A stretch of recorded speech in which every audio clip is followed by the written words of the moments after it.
Hi classmates, Miss Slay here in kindergarten world and kindergarten class.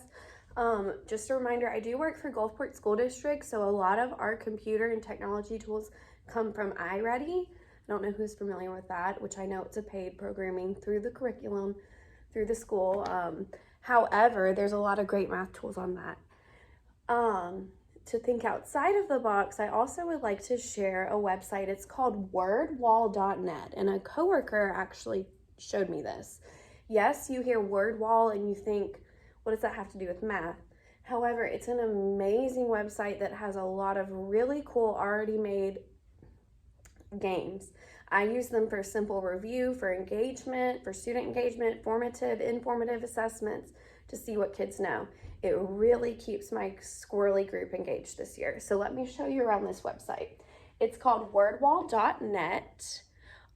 You can create a free account. However, if you want to do a subscription, I love it so much. I pay, I think, $7 a month for it, but it's really, once you see it, you're gonna like it. Anyways, so this is the home page. There's ways you can create your own resource. They go through the steps, easy as 1, 2, 3. So if you want to make your own content, there's all kinds of formats.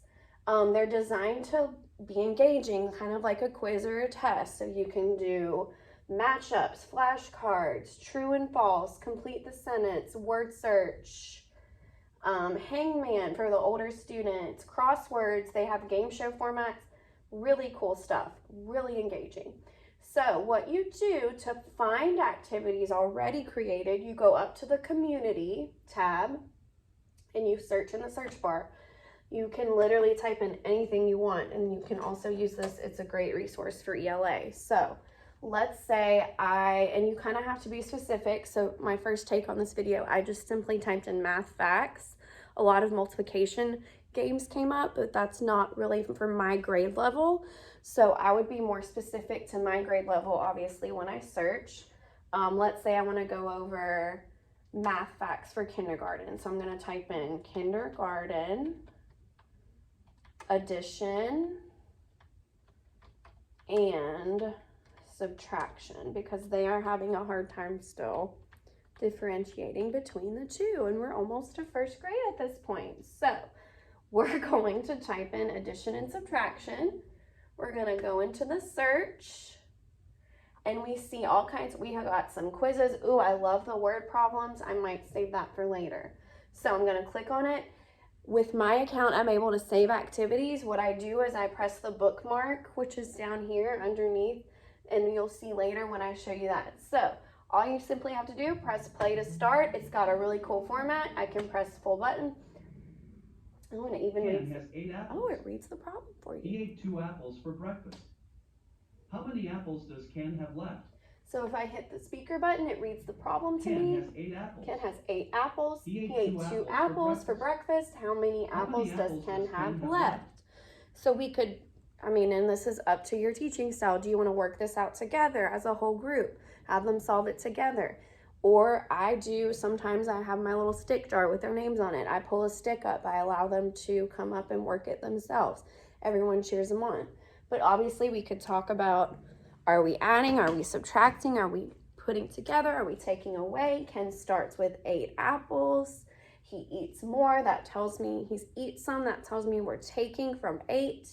We're taking 2 away. How many is left? We would choose our answer. And it tells you right then whether you get it right or not. And then you can go to the next Riel had 9 problem. crayons. So that's just an example of using the search bar and typing it in. How many crayons does she have left? If I want to go to where I've bookmarked my activities, so I just go up to the top where it says my activities, and it has everything I've pinned so far. If I really want to get extra organized, which I need to, I can create folders and kind of put all my ELA games together. I could do math fact games. Here's one where they're sorting the facts. Oh, it's private, so it hasn't been made public. Well, that's good to know. So if you have a private resource, you might not be able to open it up. And just one more game I want to show, because our skill this week is to do, we're counting numbers to 100. So although it's not in the skill to be able to read all of the words, I think this was a great game to tie in ELA, because we have our state test coming up, ELA and math together.